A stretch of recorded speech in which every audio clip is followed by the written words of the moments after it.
Alright, I think we're gonna go ahead and get started. Thank you guys for your patience. I know we're a little late again. We are just about to get started though, and it looks like everything is settled. Everything seems to be working. I always like to give it a moment to make sure, but I think all is good. So hello everyone, and welcome to the stream. I'm gonna go ahead and turn off the screen, and we'll get going here. Hopefully y'all can hear me okay. Oh wow! Wow, that is a lot of snow. I forget that it is still snow season. It is indeed. It's still snow season in some parts of the country and the world, but it's very, very rarely snow season here, but that's fun. Wait, oh yeah, we have 6. For some reason, I thought we had 7 puppies from home, and I was a little concerned, but no, we got 6 this time, and it looks like we were just about to rest with Peregrine. Hopefully you guys can hear me. Sounds like, okay, volume's good, that's good. Let's go ahead and rest before something happens, and we'll let Peregrine get some sleep. I think everybody was fed, right? I'll double check that, but I'm pretty sure you can hear me. Good, good, good. Glad to hear that. Welcome everybody. Thank you for coming, and we're gonna probably be finishing off today. I will check in a moment here once we have the little pause and sleep here. So yeah, everybody's doing good on food, and actually we are very, very close. We'll probably only have like one more day here, so maybe a little bit of a short stream. I guess we can jump straight into the 3rd litter though if we do that, which you guys did say you want me to play on accurate for. Oh boy. You guys love giving me a challenge, but since everybody is at 19 pounds and Ivy is up to 20 already, it looks like we're about to get to see we'll get to check in on the adult babies and see how they all are. And so yeah, I'm gonna go ahead and we'll go back. I just want to make sure nobody was in trouble or anything, but it looks like everybody's good on food. I didn't forget to feed them beforehand or anything, so that's good. What's my favorite sleeping position in WolfQuest? Oh, they're all really cute. It kind of depends on the wolf, honestly, the wolf and maybe the time, because I feel like I tend to have them curl up when it's like snowy or rainy or whatever, but not so much when they're just sleeping out in the open. Kind of depends for me. But let's see, I think we probably want to play with these guys a little bit because the affinity is getting low, but other than that, we probably just want to go hunting, and then hopefully, oh boy, Tyga, no. Tyga, no. Oh, Ivy, oh my gosh. I forgot how much these guys love to just absolutely run everywhere. And Tyga walks immediately away again. Tyga, not in the river. We're not going to fall in the stream, please. Oh my goodness, okay. Maybe we give a little howl and then we woof everybody back in the grass. Hello? Okay, you know what? We're gonna woof. We're gonna woof. Ivy, no, we're not doing this. Ivy, no. Ivy's just wandering away. So is Kodiak. And I think, oh, Ivy's going in the grass. There's Kodiak. Kodiak wants his own grass patch. There we go. Alright, that works. That works. We'll go ahead and head out. Let's take a look at our pack territories. Overall, it looks like this is probably where we want to go, over here. It do be swimming time, or at least according to the puppies it is. Alright, let's see. Ivy is always a troublemaker. You play on easy. Yeah, I'll try not to give myself a heart attack by playing on accurate. That is what y'all wanted to see, and I'm okay with that. It just might get a little bit heckin' dramatic sometimes, depending. So we'll see, we'll see. Although actually, well no, what we'll do, I'm trying to think how we'll do this.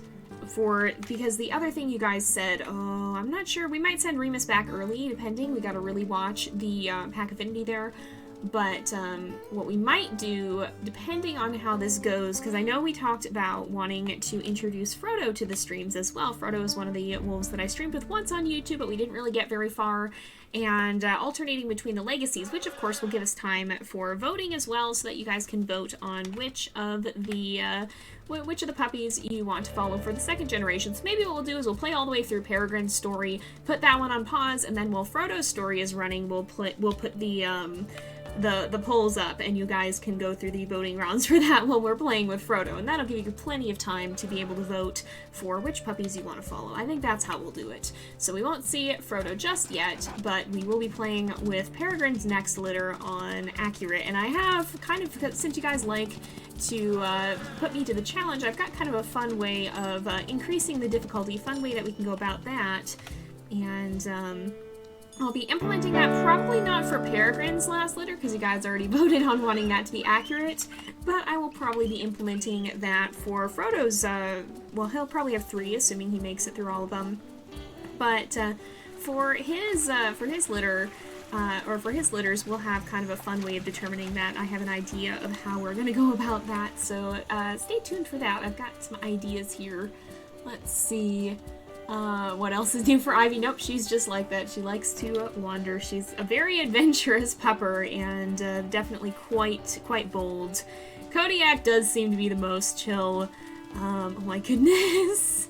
This is the second time Kodiak has chosen a grass patch. Ooh, that's a good point. I did not remember that. Oops, that's not what I wanted to hit. Did not remember that, but that may well be true. So he might be a bit of a loner. I think you still can't see the pup stats. We'll probably get to look at their adult forms today, though. But I don't think you can see their stats, so you kind of have to guesstimate. But that is a good note that he may be a loner.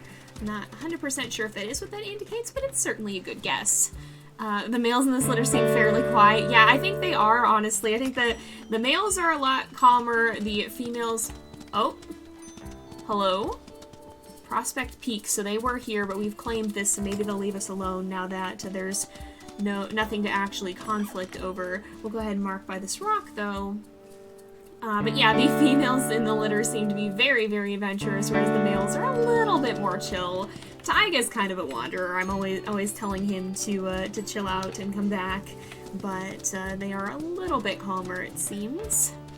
Oh my goodness! Fawn may just be one of those names that just seems to immediately produce a very, very wild puppy. We're running right along the... I don't know if they've gone all the way through the hex here, but we're gonna find out by the looks of it. Alright, there is a territory post here. I kind of am guessing we're gonna get into a fight, though, so that might not be so good. The only good thing is that it does look like the puppies are fairly... The Affinity's doing alright still. I'm glad you can make it to a stream. Glad you're able to make it. It seems like these are probably going to be our stream days from here on out, so Tuesdays and Thursdays will probably be when we're streaming. So if you want to catch more in the future, hopefully you'll be able to find us here at the same times. Again, I do try to update that over the weekend. It goes up here on Twitch is the one that I keep the most updated, but I do try to share it on YouTube as well. So if you're wondering when I'm streaming, keep an eye out here on Twitch for my schedule and the community tab on YouTube as well. We're very, very close to finishing this litter. Everybody, well, Ivy's already at 20 pounds, and several of the other puppies are getting very close. I think everybody's over 19. So let's see. There's a game called Animalia, and it looks pretty cool. Oh, I think I may have seen that. I'll have to look into it, though, and see. It might be one that would be worth checking out. Let's see. No, I didn't ever hear that show. It sounds interesting, though. Let's look around over here. I think we can pee by this rock. Just gotta make sure that we don't actually leave the territory. And we probably ought to hunt, because I think we're getting pretty close to that. So let's see. I think... Yeah, let's cut back over here, and we'll start looking for something to hunt. We'll probably go try and find some mule deer, because those seem to be the best to bring back. And we'll let the puppies have some food. Or moose. Moose is another good option, except for bull moose. Never mind, we are not going to mess with the bull moose. That is not a smart thing to do. That is a good way to die. I do not wish to do that. Let's see. Alright. Oh no, cat on desk. Uh-oh, that does make it difficult to type. Oh dear. Yeah, kitties do be like that. Keta wants attention time indeed. Oh, who is this? This is a buck mule deer. You know, we'll just chase this guy down, I think. That's simple enough. These guys are doing all right. They'll be able to work together. Oh, he's kind of injured too, so that works out. Oh no, I hope your cat comes back. I don't know. Cats sometimes do wander, but hopefully your kitty comes back, because that's always scary. I will I hope he is all right. All right, let's see. We should be able to finish hunting here, hopefully.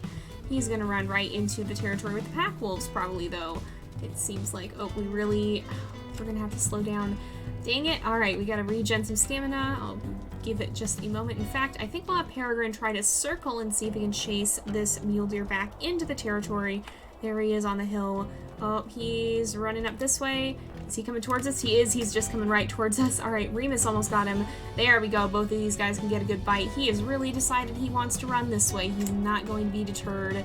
So we just are going to have to deal with it, I think, and possibly eat kind of quickly if he runs off into stranger wolf territory, and then hasten back to the puppies because they are definitely going to be wanting to leave soon here.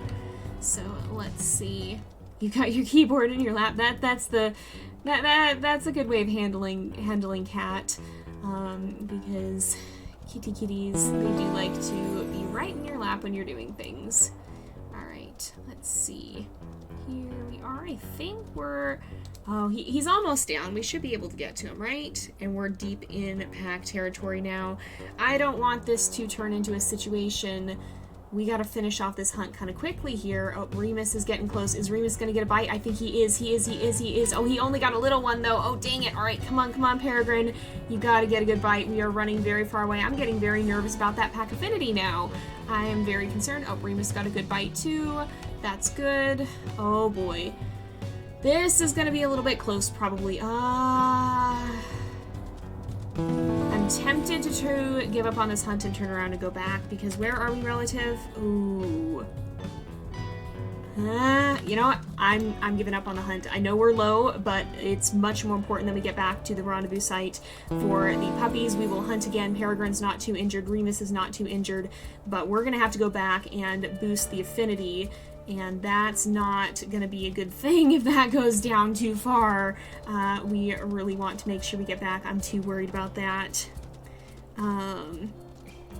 Yeah, I tend to support indoor cats as well. There's just a lot that can go wrong with outdoor kitties, and it's a lot safer for them to stay inside. But that definitely can be difficult if cats want to be outside, which some of them definitely do. And some of them will very much try for that. It was one of my cats when I had one when I was younger was very driven to be an outdoor kitty. She was an outdoor kitty at one point, and she didn't necessarily take kindly to turning into an indoor kitty. She didn't like that, and so she would try to get out, and she was kind of an ornery thing, so it was always a little scary when she'd try, because she was mean. She didn't like being picked up, and she wanted to do what she wanted to do, and would get very, very angry at you if you interrupted. Let's see. Out of the three mates, who's my favorite? Raven, Remus, or Nimbus? They all have had such distinct personalities. It's been really, really fun to see their characters develop and how they all kind of have their own unique little traits here. Uh-oh, we're not getting lag, are we? I don't think we're getting lag. Kind of look like we might be. I think this stream is okay, though. But yeah, it's been very interesting to see how they've all kind of developed their own unique traits. They have very much they differentiated themselves quite a lot, with Remus always being very food motivated and kind of developing a bit of a name for himself there, but also being very courageous in chasing off the predators. And of course, Nimbus has kind of made a name for himself with doing quite well in the various storms, and Raven too was quite. They've all had quite their differences, and it's been very, very neat to see how their characters have developed. I am very anxious about that pack affinity bar, but we can at least see the puppies' names right now. So let's see, a little bit of lag, but it's gone. Okay, hopefully whatever it was is no longer happening. I happened to glance over at OBS, and it kind of looked like it might be stuttering a little bit. All right, we're gonna be okay. We're gonna be okay. What's this? This is a hare. You know what? We will feed some of the puppies a little bit with a hare here. Oh, and they are all coming out of the grass. Woof! Just in the nick of time. That was a little bit scary. I am glad everyone is all right. Look at the babies. Oh, I love them. They're so lanky. It's adorable. Look at those long legs. They're in that little bit of an awkward preteen stage, and it's so cute. They have progressed from small fluffy BB to leg. It's gonna be fun to see whenever Towerfall comes out, which I don't anticipate will be soon given that they just released Slough Creek, but it's gonna be fun to see when they're a little bit older there. Oh my goodness. They are so chaotic! Ivy! Why? Why are you always like this? Is that a suspicious stump? Is that a suspicious stump? Just a moment, pups. Is everybody in the grass? Everyone is. I'm pretty sure this is a suspicious stump. This is indeed a suspicious stump. That's all that this is. We're going to mark it. And then that's all that it is. Yes. I know the hex is still strong. It's about the principle, dang it! Alright, let's call everybody back out. I just was seeing something I wasn't quite sure, and it always pays to be a little bit cautious. Let's see. Yeah, some people walk their cats, and that can be a really fun way of getting your cat some outdoor exploration while keeping them safe. Especially if you have a high energy cat. Some cats are fun. Once again, why is it always it's always the girls. It's always the girls. They're always just like that. The girls in Taiga. I guess Firefly seems a little bit more calm, perhaps. But for the most part, it's usually the girls who get a little bit chaotic. Oh, and then I say that, and there goes Kestrel. Alright, we've boosted the pack affinity a bit, so I think I'm probably going to move these guys back in the grass, and we'll actually head out and hunt, because we don't want our sleep bar getting too low. Let's go ahead and do that, and make sure... Oh, Kodiak, once again, he seems to like that middle grass patch there, but it looks like Kestrel is coming to join him this time, and the others are over there. Alright, so we'll leave them here. We've got our pack affinity back up. I'm glad we interrupted that hunt, even if we may take a little bit more damage this way. I think it's going to be for the best. Remus, I'm going to ask you to come with. I know you're worried about the babies, but I think it'll help us when we're hunting here. Suspicious stump indeed. Raven was a very good mom. Nimbus did try to hunt the bison too. And yes, Remus says, I'm a good dad, but food. Yeah, some cats are fun, indeed. Oh my goodness, yeah, sometimes the elk calves can be very difficult to find in this game. Very much more than you would expect them to. It just can be that way sometimes. Oh! 3 hours ago. Where did you go?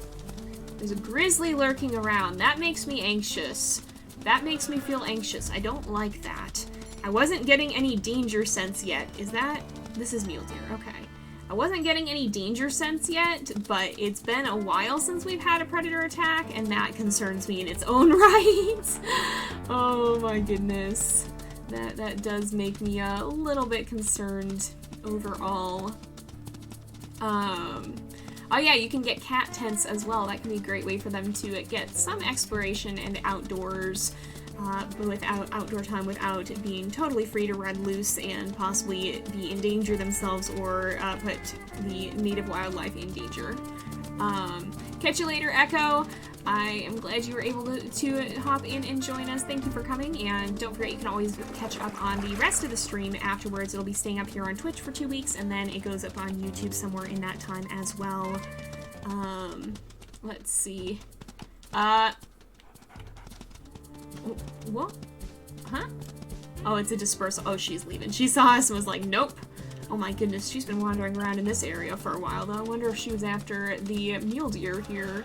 No worries, Astra. Thank you for joining us. I'm glad you could come. And we're just kind of getting ready to wrap up the litter here. Peregrine is actually almost done, and the puppies are at, I think, almost all of them are at or over 20, so it's just Firefly and Kestrel who are not, I think. So we're very, very close. We just need to do a little bit more hunting and a little bit more feeding.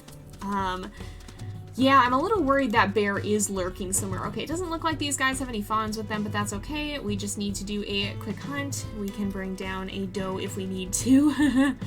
Yeah, and don't worry about being late. Even if you're watching this afterwards, be it on Twitch or on YouTube, we're thankful you're here. Hopefully you're enjoying, whether you are active in chat, whether you're a lurker, whether you are a subscriber on Twitch, whether you are a follower, or whether you're just popping by for the first time or watching these as VODs after they go up. We're thankful you can be here, and we hope you're enjoying. So yeah, just glad you can be here. Yeah, rabbits are unexpectedly easy to stress out. So I don't know much about rabbits. They're one of the animals I know less about, but I do know that they have their own unique challenges when it comes to care, and you definitely, especially with small pets, people often underestimate the space requirements. There's often a lot bigger than you would think, and it's easy to not have a big enough space for them. So you definitely want to make sure you're doing your research, even if it is a small pet and not something quite as big as a dog or cat. You want to make sure you're going to be providing adequate space and meeting the animal's needs. Birds too. Birds are another one that often get their requirement underestimated. Remus just grabbing meat chunk after meat chunk and walking away. Oh my goodness. Oh, and we're full. We'll go ahead and grab some food for the puppos here. And let's see.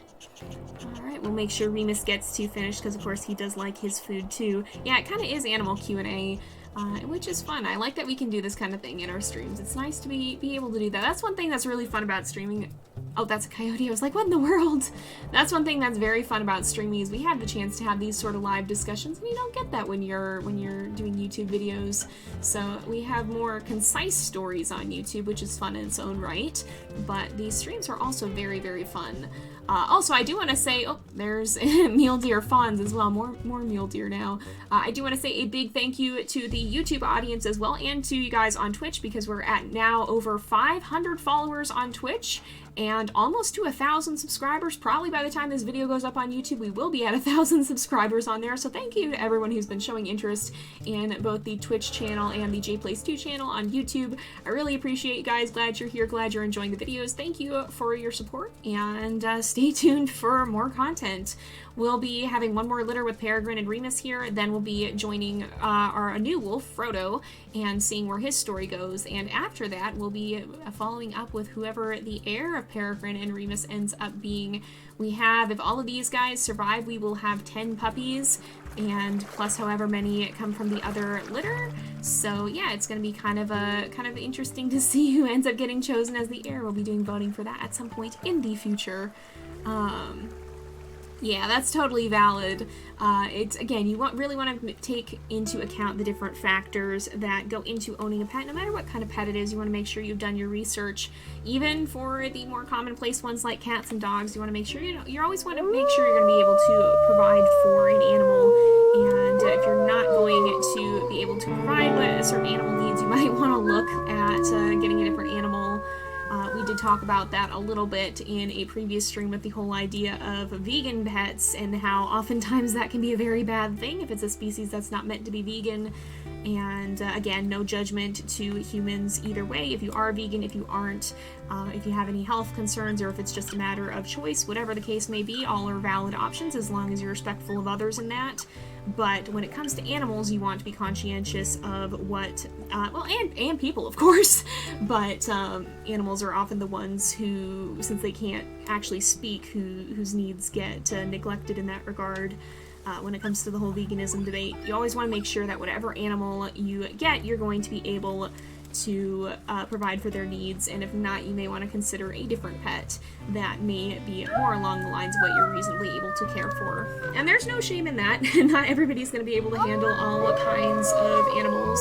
I know for myself, I can't actually have a cat on my own because I can't deal with the litter box due to some allergies. So I have, of course, I have my kitty Shadow here, but I don't necessarily handle all of her care, and I wouldn't get a cat if I'm out on my own it's not the case of I'm living with someone else who wants a cat and is okay with doing that care, because I know I'm not going to be capable of providing everything a kitty would need on my own. So as much as I love kitties, I wouldn't be able to have one on my own, and there's no shame in that. Sometimes it's just the way life is, but it's important to be able to recognize that. Now, I think with these guys, Tyga, please, and of course we have, yep, it's Ivy, Tyga, Tyga.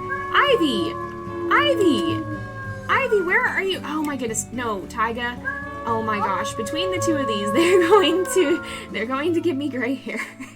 They're going to give me a heart attack. I'm going to go ahead and woof everybody back in the grass, and we're going to sleep, I think, because if we look at here, everybody's very close. Firefly and Kestrel are very close to 20 pounds, and I think we just need to sleep a little bit, hunt a little bit more, and we did feed them all the way, right? Yeah, everybody's up in the 90s, so we just got to rest up a little bit here. Let's see. Yeah, rabbits are very, very sensitive. I do remember the little that I've known about them. I do know that they are pretty, especially as a prey animal that has a lot of things that would like to eat it in the wild. They can be very, very sensitive and have a lot of very specific needs that you really want to be conscious of. Yeah, and parrots are another one that people think, oh, it's just a bird, but they underestimate that these birds live a long time. They need a lot of area, they need a lot of stimulation, and again, a lot of people don't know that. Oh my goodness. Yeah, oops, I got to look around. Oh boy. Everybody stay woofed. Somewhere around here there are coyotes. Tyga's off by himself this time. I don't know where they're at. I'm going to just keep woofing so that the pups get out. Get out. Get out. Get out. Get out. Get out. Are they on the run? This guy's not enough. Get out of here. Alright, I'm gonna stick around. Did they leave? Not quite. I think nope, they're not on the run. They're doubling back. Give another woof so the pups know not to come out. Try to keep them well warned. Make sure that they are not in danger of coming out. Did he leave? Is that a heckin' stranger wolf? No, that's just a bird. I was confused for a second. I was very concerned. Get out of here. Get out of here. Leave. Leave my babies alone. Leave them be. Leave them be. Gonna keep woofing so the puppies know to stay hidden. Get out. Get out before I chase you out. I'm trying to stay close to them because we've had problems where the one will run off and the other one will run in and attack. You are gonna get your butt bitten if you don't leave. So I'm trying to be conscientious of that and be careful. I think Remus is patrolling pretty well on the other side. Sir, you are asking for a throwdown. You are asking for a heckin' throwdown. Yeah, get out. If you don't leave, I'm going to come for you. Oh my goodness, look at this persistent jerk. Still hanging out. Still hanging out. Get out of here. I will bite you. I will keep doing that if you do not leave my babies alone. Oh my goodness, look at this. Sir, you are asking for it. Do you want Peregrine to take you out? Because that is what's going to happen here. I think he's trying to lead her away, probably.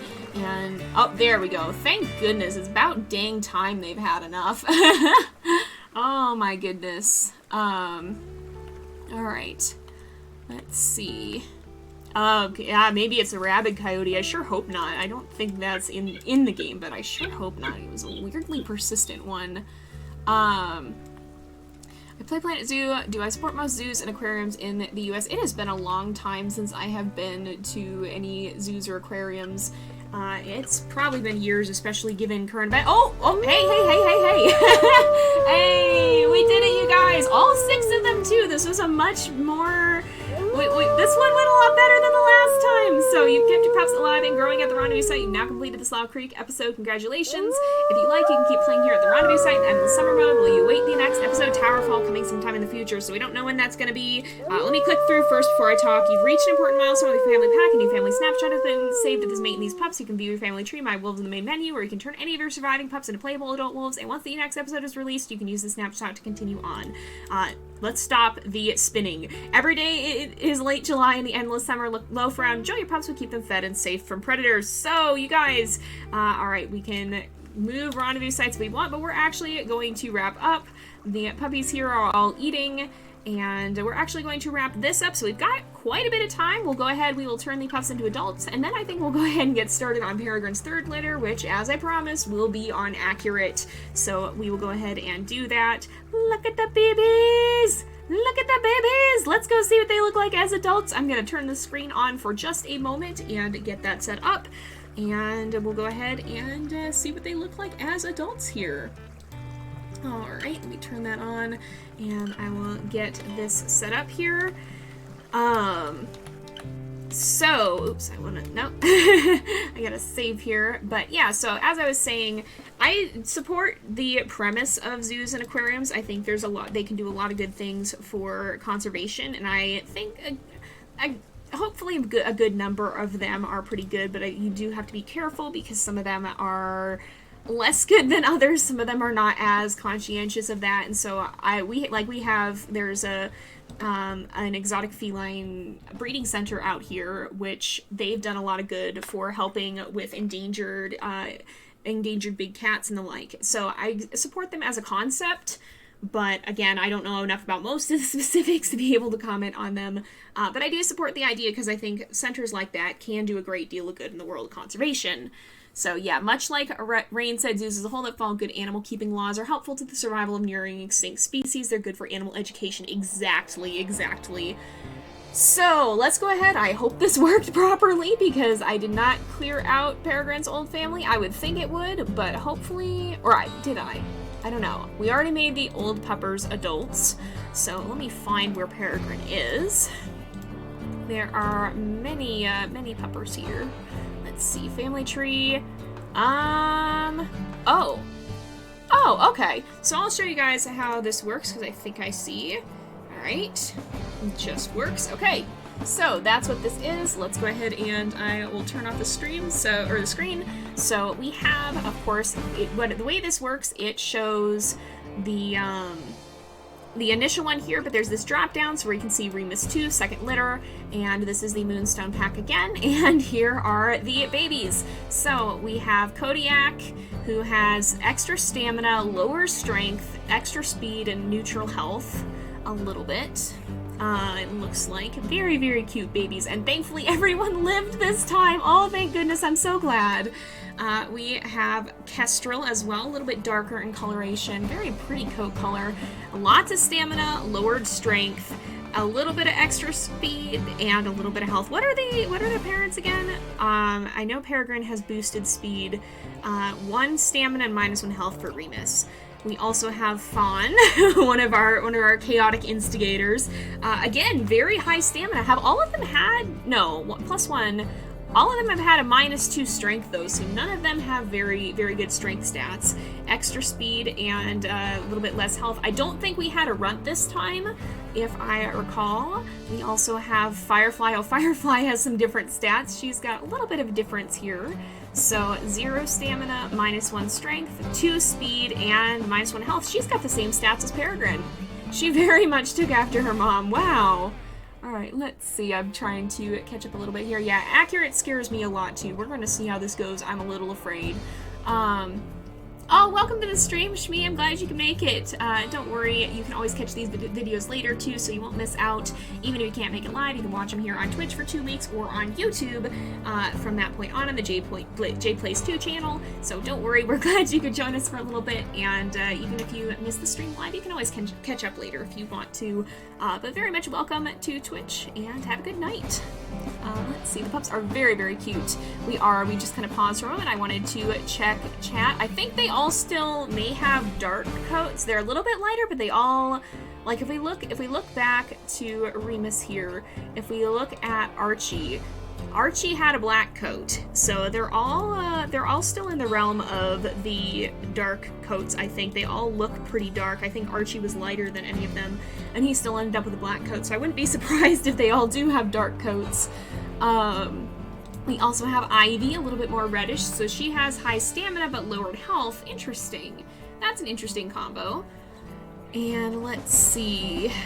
We also have Taiga, who has -1 stamina, 2 strength, +1 speed and -2 health. Interesting, interesting, interesting. So I'm going to convert these guys all into adult wolves. We'll go ahead and take a look at them and see what they look like, see what coats they have and such not, and see what they look like as adults. I'm going to put up the screen again just to avoid any spoilers for other series, and we'll go ahead and we will put all the puppers here. We should be able to change their names, I think. Hopefully we can change their names because they still have their designations, and that would be a little bit weird, but I think you can. So we'll remove the designations. We'll put that probably in their bios here. So we'll go ahead and I will go back. We will look for all of the babies. That makes it easier to find them though, because you can just look for the ones who have the numbers in the name. Oh, I see one of them. I'm gonna go through somewhere here. They're very spread out, I think.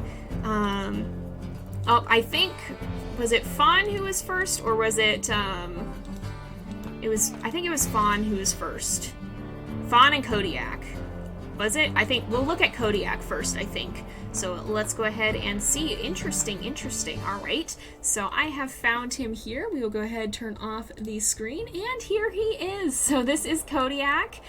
We can go ahead, we'll remove the, or let's put, first of all here, litter to Moonstone 5M, and then we can remove that from his name. So there we go, we have that. We'll go ahead and save. You can't, okay, you know what, we will not do this here. Give me a second, I will adjust this later on, but I'll deal with that off stream then. I'll deal with updating that. Let me go ahead and real quick, we'll go ahead and take a look. We'll just leave the designations in there and update that later. But in any case, here is Kodiak. So he has the 859M coat, it looks. He does have the black coat color. You can see here. He is very handsome indeed. He has that nice reddish, I think this is the same coat color that Seeker from our Lost Tales on YouTube has, actually. If we look at his eyes here too, and it switches over, he's got some very pretty orange eyes. Very, very pretty. We can hear his howls as well.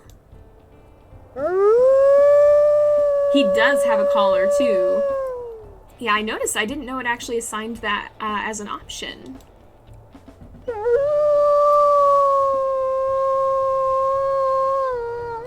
Remus do got good genes. He's passed on some very, very good genes, apparently. Yeah, it doesn't, but you still can, so, like, we still can change the modifiers, so, like, if you look here, you still can give, like, a torn ear or whatnot, so that could be something fun. I have some fun ideas for that in the future, so stay tuned for that when we start to get to our air polls and such not. But you can see it did toggle on the radio collar, so I guess it can turn it on by virtue of doing it. But you can always change that because that's something that happens in the adult life. Again, we can see the stats, and then over here, again, I'll update this when we can actually change the name. I'll do that off stream here, and we'll put those numbers and designations in the bio eventually. So that is Kodiak. You can't scroll down. Hopefully we're able to see all of them. But that is Kodiak. That's 5M. I'm going to go ahead and put the screen back up, and we'll go look. I think Fawn is next. I'll go see if we can find her. I know I saw her earlier when I was scrolling through.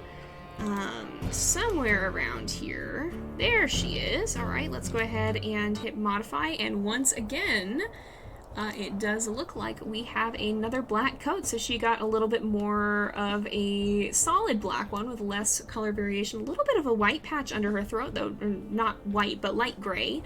Looks like. 830F, it says. So let's take a look too. She also got those really orange eyes. Oh, she's very pretty as well. She's got kind of a soft looking face. I don't know how to, she's just got a soft expression.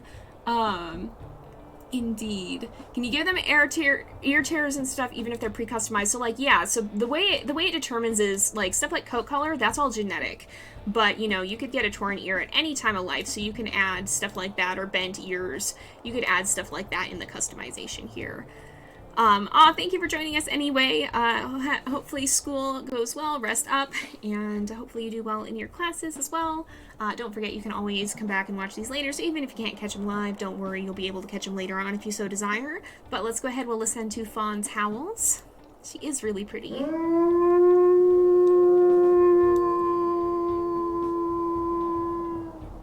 There, she's got a really deep howl. deep howl, and then a higher one. So she is a little bit brown, but she was kind of more of an off gray color when we saw her as a pup. I think it was Firefly who is more brown. She does look kind. She's a little bit of a a little bit of a troublemaker, but I think she's good-natured about it. Of course, here again are her stats. And eventually we'll move the name designation into the bio, but for now I'll deal with that later. She does have a deep howl and then a high-pitched one.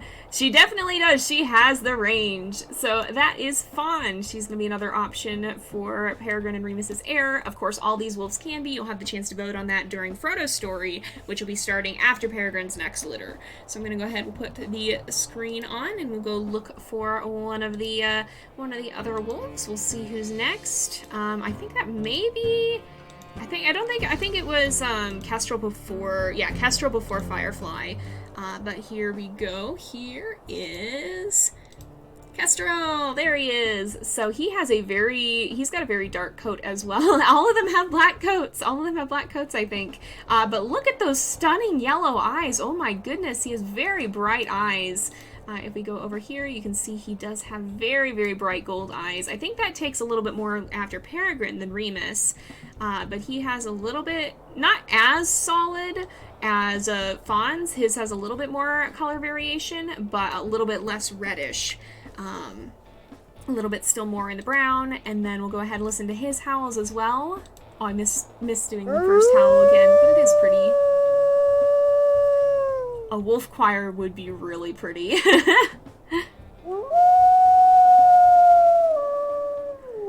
Yeah, I try very hard not to play favorites, but it honestly, I mean, they're all amazing. They all are very, very, very nice looking wolves, and certainly great amount of personality, as we've seen in their younger days as well. So here are his stats, of course, and then eventually I'll update the bio here. But that is Kestrel. Let me go through. I think it was Firefly who's next. I just saw her a minute ago. I know, I just saw her scrolling through. There she is. All right. And here is Firefly. Oop. Oh, there we go. There's Firefly. Alright, so she's also very pretty. I think that's Luna. I think that's the Luna coat. She also got those striking golden eyes. Again, a black coat. Once again, it seems like that's been prevalent. It seems like that's been in all of them here. Fawn does kind of sound like the wolves in Narnia. Yeah, I think one of those howls actually may be the same one. I swear I recognize that. I swear that might actually be like the same audio. I don't know for sure, but it sounds very similar. Remus Jr., yeah, perhaps.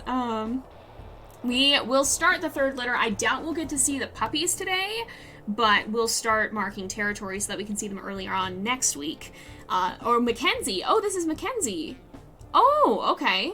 Is this Mackenzie? This might be. It doesn't let us scroll, so I can't check for sure. It's either Mackenzie or Luna. That is Mackenzie. Okay. Oh, okay. So the Mackenzie is the one with the stripe, but she also has these very, very pretty golden eyes. But yeah, okay. So that's not quite the same one then. Let's go ahead and listen to her howl as well.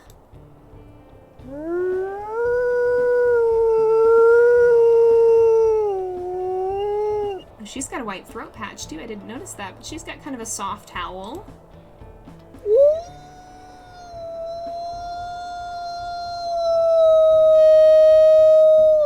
Pretty similar howls there, but both very nice ones. Yeah, the stripe is very cool. I do like that quite a lot. And again, she's not going to have the customizations here, except I guess the radio collar can randomly turn on. But here's her stats, and we'll add in more details here. Eventually we'll move her designation there, but that is Firefly. So we've got 2 more puppies to look through, I think. And we'll go ahead and take a look at them here. Go find them. Oh, here, of course, is... I'm trying to go in the order I remember, but I'm not sure if I'm remembering totally right. But, of course, here is the troublemaker herself in the flesh, Ivy, the instigator. She has a really pretty red coat. I think, actually, that's the same as Seeker's coat, too. But she does have a little bit more of the red tinting.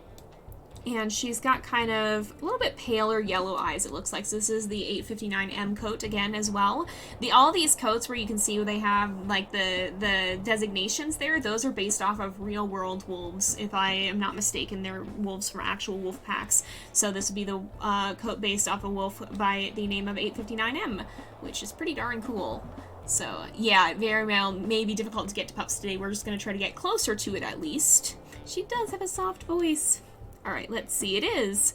I think, yeah, that is the same coat as Kodiak, actually. And again, she's got kind of pale yellow eyes. Not quite pale, but a little bit pale-ish. Indeed. Let's go ahead and we'll listen to howls. Oh, I think this is the deeper one. Yes, indeed. And is this the... No, this isn't the classic one. That's a very dramatic howl. I feel like that fits her personality very well. Yeah, the Troublemaking Girls did get the deep voice there. So, and again, I don't think any modifiers here, unless the radio collar comes on for some of them, but I don't think it did. So stamina and health are the ones that have been affected, and that is Ivy. Last but not least, we have one more. I'm going to put up the screen one more time, and then we'll go looking to see our last pupper, which would be, if I can find him somewhere. Gotta scroll through everybody first. I have a lot of wolves. I really need to move some of them temporarily out of here.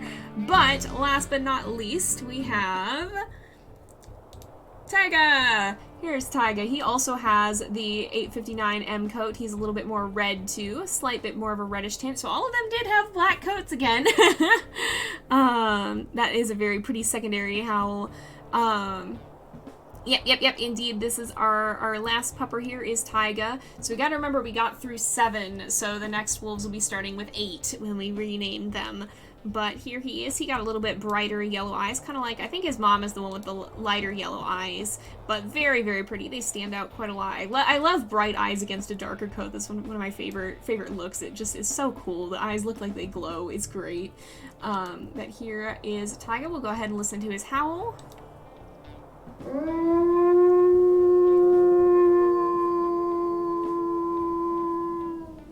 He does seem like a big boy. Actually, I think the strength might impact wolf size, and I think he was the one who didn't have nerfed strength, possibly. But he also got that very deep howl, looks like.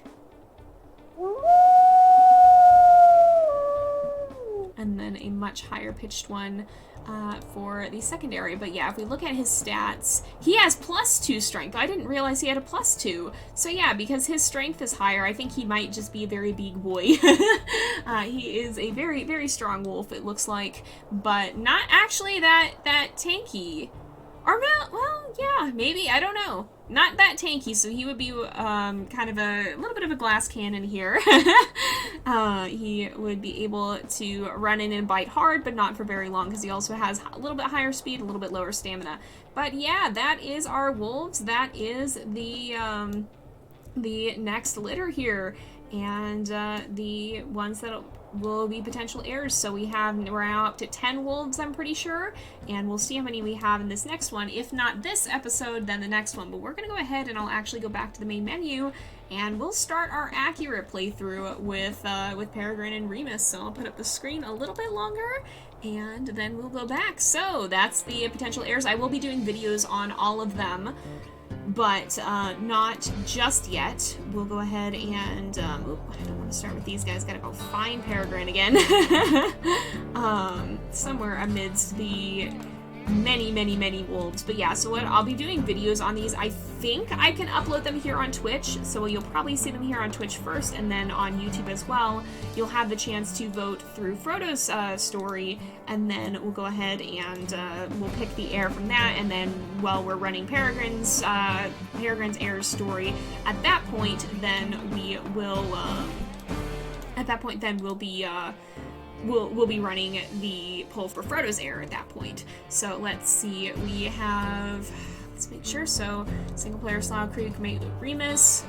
I have permanent turned off. I might include the option to turn that on at some point if you guys really want to make it an extra challenge, but for now we're going to leave it off, and we'll deal with that for future legacies, and we'll put the difficulty to accurate.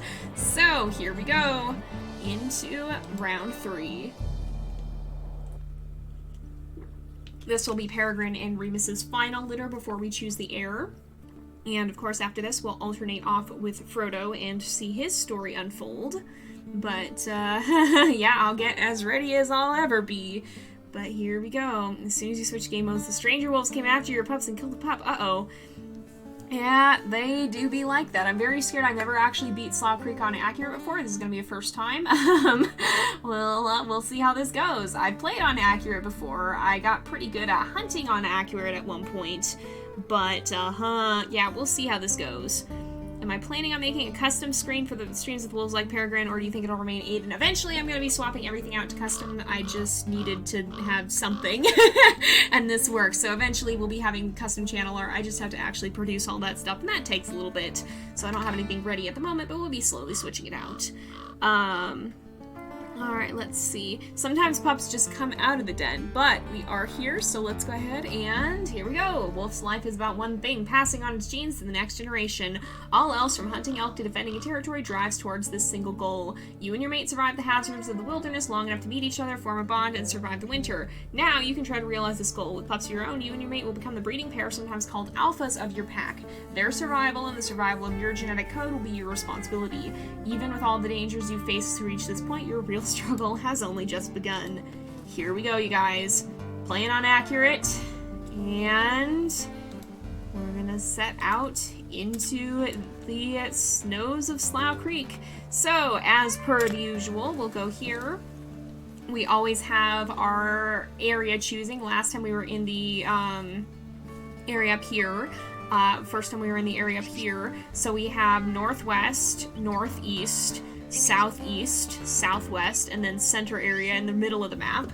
We all go ahead and put that to a poll as to where we want to search for a den. So hang on just a second here. And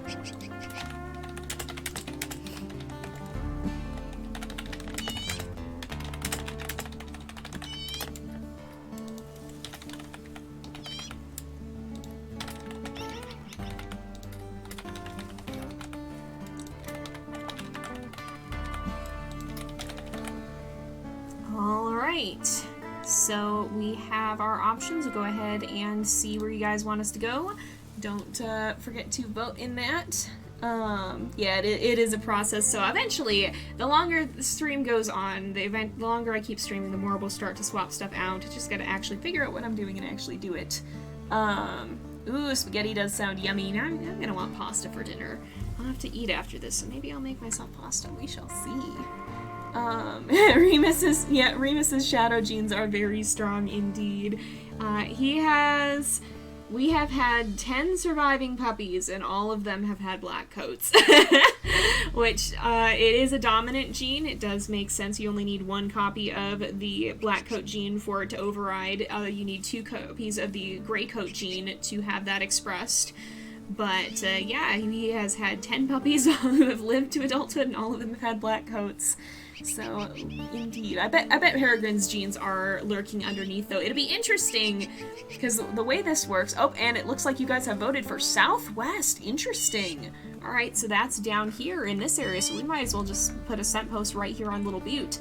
But yeah, so basically, the way that genetic works, rather than it being the number of different genes that would influence, you know, shades of gray, brown, white, or whatever, the black coat gene is more like an override, so it determines if the coat is black or not, pretty much. Let me just make sure that I close out of this so that I can actually see my chat again. There we go. But that's basically what it is. So basically there's one gene that controls if the coat is a black coat or not. If you have 1 copy of that gene, or of the dominant gene, then it is a black coat, 1 or more, but having 2 is rare because that can negatively impact immunity. Oh, we'll go ahead and play with Remus. He wanted to play a little bit, but if you have 2 copies of the what's the heckin' word? Recessive gene, that's the word I was looking for. If you have 2 copies of the recessive gene, then you'll have a gray coat like Peregrine. So I don't actually know what genes are underneath that, because it's kind of like if you have like if you have two blankets and you put one on top of the other, it doesn't mean that the blanket underneath isn't there. It means you can't see it. So I don't know. Remus could have a white coat under that for all we know. He could have some shade of gray or brown. We don't actually know what would be under his coat if he didn't have the black coat gene. So it'll be very interesting to see what kind of puppies come from the second generation, because we don't actually know what recessive genes he's got going on there. We just know he has that black coat override, and that is what we are seeing expressed there. So it's really interesting how that all works. And then of course that ties into the immunity. The ideal genetic combination is one black coat gene, one gray coat gene when it comes to illness, because they have noticed that is tied to the way that wolves handle illnesses. Wolves that have one black coat gene and one gray coat gene seem to be better able to handle illnesses, and they seem to be better able to deal with that kind of stuff. And so that's why generally the game will recommend that you have a black wolf and a gray wolf, and that will help. And so the puppies that we know, because we know Peregrine has two gray coat genes, all the puppies that have gotten the black coat genes have one black coat gene, one gray coat gene, so they do have that disease resistance, which is really a good thing. It's going to help them. But we'll see how that works out, because it's actually, you would think from that, oh, never mind. Did we not make a scent post? I just ran off. Oh, that was why I ran out here. I was talking, I wasn't thinking. That's an important distinction there. Yes, I know, we're gonna make a scent post right here. There we go. But it's not as simple in most cases, because if you have two black coat genes, that actually makes you more likely to get sick. And so it's kind of an interesting balancing act of that, the way those genes interplay. So that's, if you have two black wolves, you might be more likely to have them have the one black coat, one gray coat gene, because most wolves that have black coat will have the gray coat gene underneath it. But you're also possibly going to get wolves that have two black coat genes and be more sickly if they even survive long enough to be born. A lot of them will die before that happens. So it's kind of an interesting interplay. Genetics are a fascinating subject, and it's really interesting to see how that all works together. I shouldn't have swum out here. This was a mistake. We're gonna put our scent post over here because we can. But yeah, so it's interesting how that all works. That's why the game recommends you have a black coat wolf and a gray coat wolf together. That does have the highest chance of producing healthy puppies. But we've kind of it's been lucky that we've gotten that extra disease resistance combo over and over and over again. So one thing WolfQuest people never say: love the river and my den floods. Yep, the floods in this game can be a little bit brutal, for sure. They definitely can. You missed the poll. We're marking in the southwest. It's like how albino lions randomly show up in the wild. Yeah, recessive genes are wild. Another one that you see sometimes in people is red hair. That gene is a recessive one, so you can have two people who don't have anything remotely near red hair have a child who has red hair, because that gene hides. You don't know that it's there necessarily, and then all of a sudden it'll pop out randomly when there's two copies of it.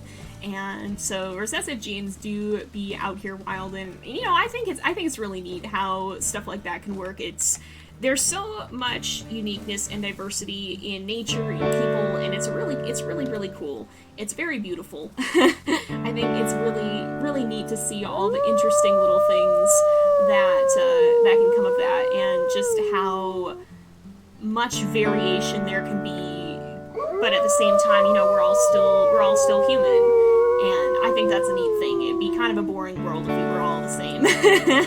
I think it's very interesting to see how different people can be, and yet at our core, we still all have humanity. We're all the same, but yet very different, and that's really cool.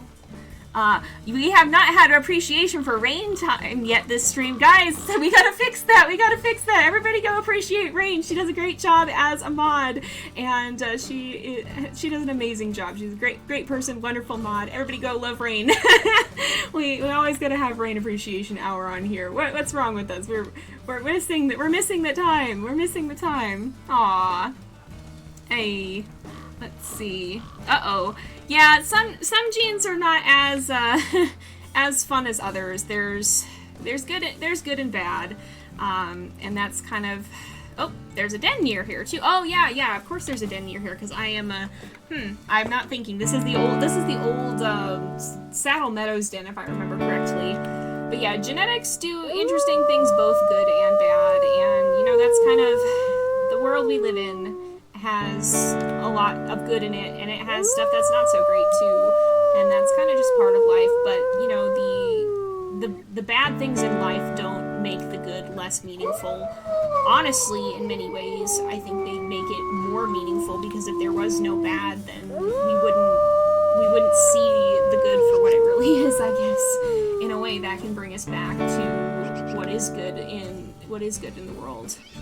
And there's that kind of is it. It's like if you look at a story, you know, a lot of the time when you have a story, the characters will go through a heck of a lot. It's not an easy time for them. You'll see, you know, they'll struggle, they'll suffer, but a lot of stories still have happy ending. I always like stories with happy endings, where in the end, all that suffering leads up to something, and they come out stronger because of it. Where is this den? I am sneaking around. That's something that, I think that's why I like happy endings so much, because they remind me to stay focused on hope. And to not give up on that. And sometimes when you're in the middle of having a difficult time, hope is super heckin' important. Hope is a very, very important thing.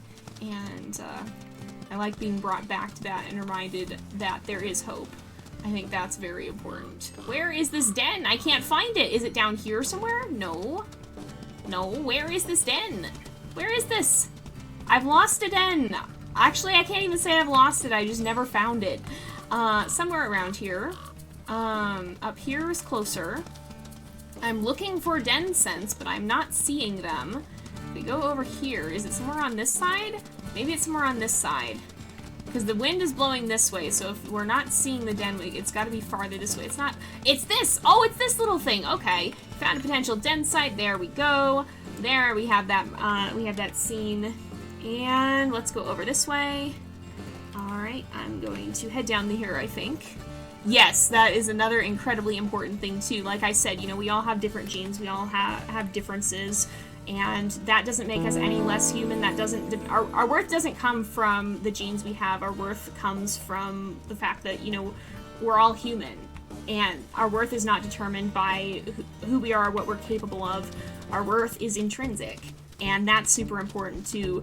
That's something that we all gotta hang on to, because, you know, your worth doesn't come from the genes that you have, the way you look, the way you act, what you can or can't do.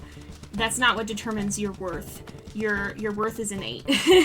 And it's very important that we don't forget about that, because all kinds of bad things do start to happen when you lose sight of it.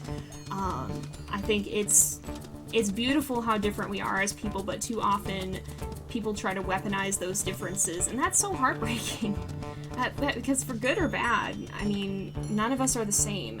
And if you try to set a standard of sameness, if you try to make it so that being a certain way is what makes you better, what makes you worth it,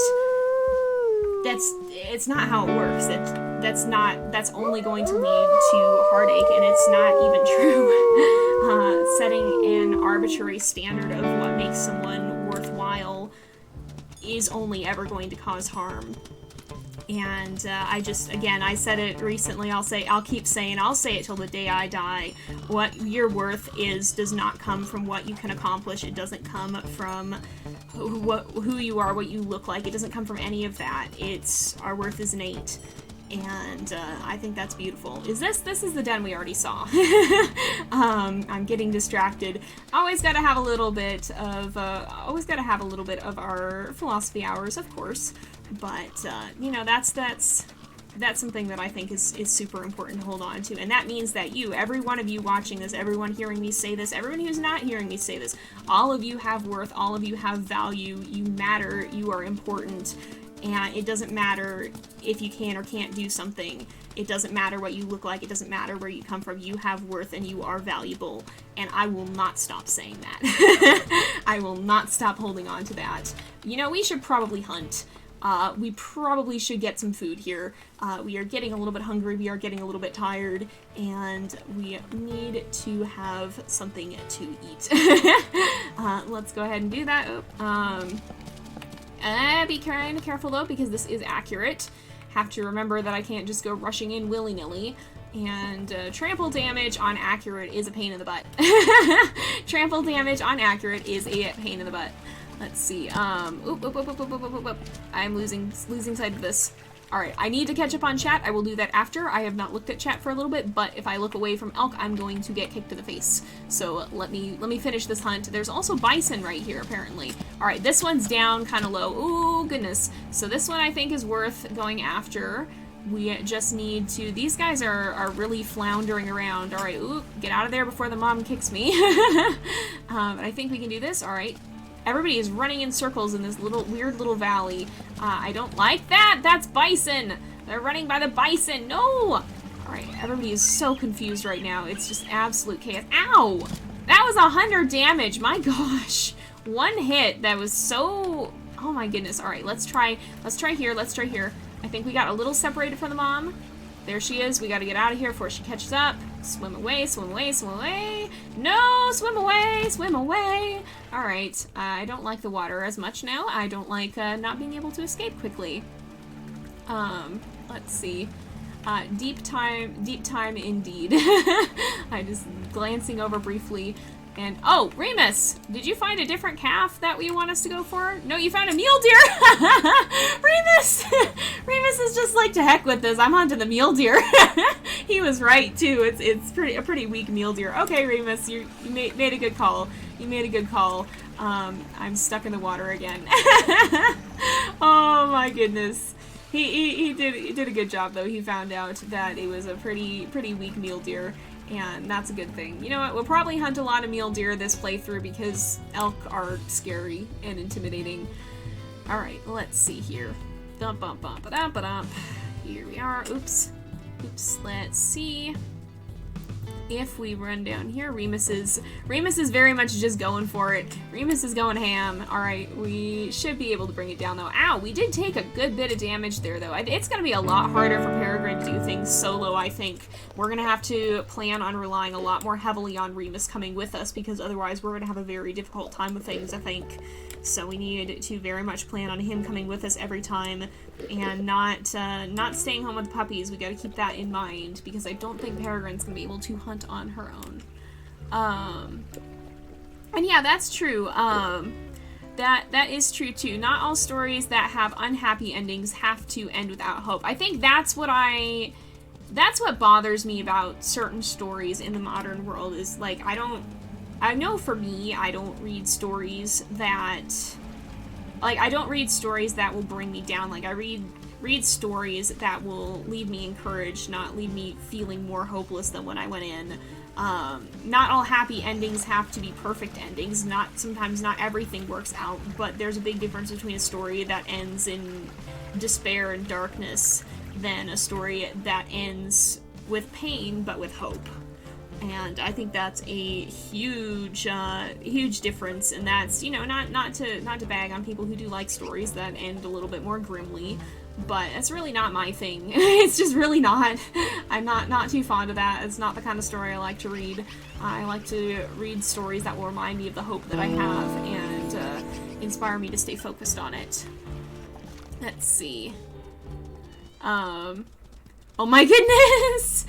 Rain, you are you're the reason that I know much of the little that I know about warriors. I've only ever read one Warriors book and it was in high school, so that was like 8 years ago. What the heck? High school was like 8 years ago. Oh, that's a feeling. That is a feeling. Wow. I guess the beginning of high school was 8 years ago. The end of high school was a lot closer. But oh my goodness. Yeah, Rain, you know much more about Warriors than I do, that's for sure. Alright. Let's see. You've decided to play WolfQuest 3. Can you change the controls for Woof and Squeak? So you can keybind the emotes on your favorites wheel here, so I'm on the favorites tab, these all are bound to the numbers below them. I just never remember that that's a thing because I'm used to using the emote wheel and I got fast enough at using the emote wheel that it's more instinctive for me to do that. But you can keybind them and you should be able to change the key bindings. I think you can change key bindings for emotes. I'm not positive, but I think you can. Oh, ow. Dude. What was that about? I was just running. What was that for? You just whacked me in the face. Oh my goodness. Wow, that's a lot of channel points. Oh, hey, we found an interesting thing. Look at this. Look at this, y'all. What is this little thing? This is an Easter egg, I think I spy. I think I spy an Easter egg. Cabin. Cabin, cabin, cabin. We can't get in the cabin. No, we can't go in the human house. Can't go in the human house. Can't sneak in here, unfortunately. Oh yeah, the healing and accurate is slow. Oh, I need you to remember that. Can you go in here? You can't go in the outhouse. That's a bummer. I'm disappointed. I want to be able to go in the outhouse. Of course, that's not allowed. It would be funny, but it's not allowed. Peregrine do be giving sass to that book. He kicked her for no reason. She was just walking. She wasn't even hunting him. What the heck, bro? There's more human things near the area. Oh, I'll have to keep an eye out then. Have to look around. I haven't been down here too much. Oh my goodness, you just make a den in the cabin, like the park rangers come back the next year and there's just wolves chilling in the cabin, like, oh, hello. I wonder if that's ever happened to scientists before, like they left something too long and the wolves just got accustomed to it and took it over. Wolves are pretty scared of people, so I wouldn't think so, but, like, I gotta wonder, like, especially the scientists who go way out and work with, like, Arctic wolves and stuff that aren't as scared of people, you gotta wonder if that's ever happened, if, like, you left your camp for too long and you came back and the animals had just moved in. She did be like, I'm walking here. Oh my goodness. Let's see. Up here, there should be, I'm just gonna mark one more and then we're gonna go sleep. And that should be good. We got about half an hour left of stream time and 40 minutes left of stream time. So we'll try and get at least through another day, I think, before we end off. And hopefully that'll put us pretty close to ready to be able to get started and then have puppies early on in the next episode, which will most likely be the same time next Thursday. I'm not 100% sure. Always check the schedule and the YouTube, the schedule goes up here on Twitch and in the YouTube community tab. Always check those to be extra sure for when I've updated.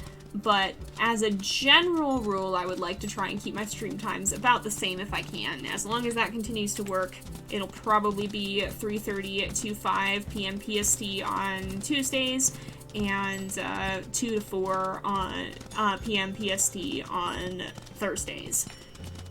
That's my tentative plan at the time. We will see if that maintains or not, but so far that seems to be the schedule that works best for me. And maybe we'll have other odd events, but those will go in the schedule, and you can always check to see. I'm gonna run one more over because we're not quite tired, and I think the more you can claim this time. We probably should have claimed more of the no man's land, but we're getting there. We want to probably, we're just literally claiming the entire old area, aren't we? We're claiming the entire old area. Oh, there's a den nearby too. I bet that's the Bison Peak den. Maybe we'll run up and discover that one, because I think that's right over here somewhere. I'm pretty sure I know where that is. One would think so. It's somewhere around here. It do be somewhere around here.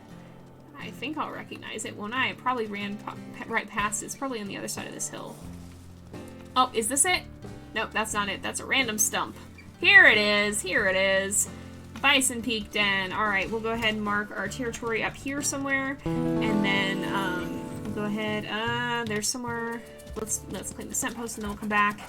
But, we'll go ahead and sleep after this and see. Aw, you guys, yeah. Maybe don't spam the chat because that's creating more work for Rain, but I'm glad you guys appreciate her so much. Oh my goodness, I guess that's the too much of a good thing is too much of a good thing. But we do love you, Rain. Thank you for modding. Alright, let's see. Oh, wow. That's, yeah, time zones be whack. Time zones do be whack. Hopefully, I hope I'm streaming at decent times for everybody. I think it's impossible to stream at a decent time for everybody though, so if you're in a time zone that, if you're in a time zone that my posting time is not great for, I'm sorry. I can't always do something about that, but hopefully you're at least enjoying VODs afterwards. Hopefully you still enjoy them, even if you can't make it live. And hopefully, maybe if I stream on an odd hour someday, you'll be able to hop in. Don't worry, thank you for joining us. Don't worry about being late. You can always catch up on what you missed. It'll be staying up here on Twitch and going up on YouTube later as well, after about a week usually. So yeah, don't worry about coming late. We're just glad that you're here. Alright. Oh man, yeah, oh my goodness. Yeah, get some rest if you need rest. And again, like, don't... The videos will not be going away. They are here on Twitch for 2 weeks. They are up on YouTube forever after that. If you need to go do school or whatever, don't stay here. If you need to do school or do sleep or whatever you need to do, don't stick around and stream. Go do what needs to be done. Hopefully I can provide a nice little break, but don't put off your duties if you need to get stuff done. And you can always catch the videos afterwards when they go up as VODs later on. Yeah, we are playing on Accurate. I am terrified. There's a den near here, but we're gonna find it after we sleep because we do not much have stamina. Oh my goodness. If you guys need to go do school, go do school. Oh my goodness. Yeah, the next stream will probably be opening with the new litter pretty soon. I don't anticipate we're gonna get there today, but we're gonna get at least closer, so that will be nearer that time. Oh, I should be marking the dens too. No, I keep forgetting to do that. Alright, we're gonna go sleep and get some rest, hopefully get some healing too. You guys did remind me that healing is slower and accurate, so hopefully that's not too much of a problem. Hopefully. Welcome to the stream, everybody, too. I see some new folks popping in. We are starting to claim territory for Peregrine and Remus's third and final litter. Yep, it's Accurate. You guys wanted me to play on Accurate. This is what I am going to be doing. And, yeah, for better or for worse, here we go. I'm gonna have a fun way of handling difficulty later on, because I know a lot of you guys like to see me play on the harder difficulties. And I have kind of a fun idea for a challenge towards that. Oh, and we're not even full on health yet, my goodness. And have they haven't really been going ham, but they are a little bit, claimy right now. Somewhere around here there should be a scent post, or not a scent post, a den. Den scents, probably. Do not see them, though. Somewhere around here there's den, right? Let's keep looking. Is it up here? I'm thinking it's probably up here. This looks like a den area. The general locations of many of them are known. Oh, I wonder, actually, oh no, it's this. It's this thing, isn't it? Is it this? Is it this? Is it this rock? No, it's not. I thought this, oh, it's this one, this rock. That's what it was. I thought this was the one random rock, but this one is here. All right, let's mark this. Oh, we'll see. We don't know. I think this one is an open den. So let's go ahead and we will put we'll put a marker here. I'll have to go back and remark. We're gonna have to remark some territory anyway. So how many? 2, 3, 4, 5, 6, 7, 8, 9, 10, 11, 12. So we're gonna probably want to do. We'll probably try to mark these as well. But let's go ahead. We'll put in rock den 1 open, I'm guessing. We'll go ahead and put that in because this looks very open, and we'll keep moving on, and we'll try and do some marking. We'll try and go up here, but let's see over here. Hopefully, yeah, hopefully if your channel points aren't working, maybe try for refreshing. We do have rewards closed at the moment, I think. As far as I am aware, we'll hopefully be opening those back up. Oh, we're getting kind of near to one of the dens that, oh, there's not a scent post in this one yet, I think. Yeah, everything's closed, okay. Yeah, so we'll open those up later, but this is getting close to one of Peregrine's old dens, I think. I'm pretty sure those rocks up there were her second den in the first playthrough. So that's one that she's kind of familiar with, but also maybe some kind of scary memories associated with. Yeah, I don't know what would be open if that one's not. Oh yeah, sometimes it goes up. I think sometimes it gives you like an extra bonus to channel points, I'm pretty sure. So cougars are scary. Will I get Towerfall when it comes out? Heck yeah. I don't know when it's coming out, but I definitely will be checking it out when it does.